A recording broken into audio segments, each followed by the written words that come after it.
जी हाँ, पवन सिंह पहुंच चुके हैं गोवा में और करने वाले हैं तूफानी बॉलीवुड सॉन्ग की तैयारी। लेकिन अक्षरा सिंह जी का भी एक बहुत बड़ा सॉन्ग चर्चे में आया है, तो पूरा वीडियो देखें और वीडियो अच्छा लगे तो लाइक शेयर कमेंट करना बिल्कुल ना भूलें और हमारे चैनल को भी ज़रूर सब्सक्राइब कर दें। आपको बता दूं कि पवन सिंह वो नाम है जो भोजपुरी इंडस्ट्री को आगे बढ़ाने में सबसे आगे, ये सबको पता है। ये कहने और कहलाने की बातें नहीं हैं।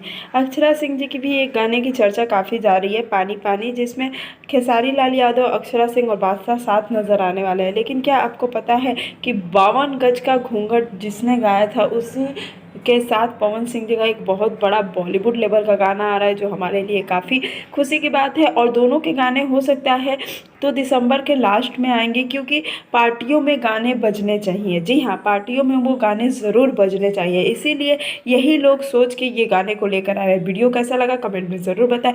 उम्मीद करती हूँ आपको वीडियो पसंद आए तो लाइक शेयर कमेंट करना बिल्कुल ना भूलें और चैनल को भी सब्सक्राइब ज़रूर कर दें।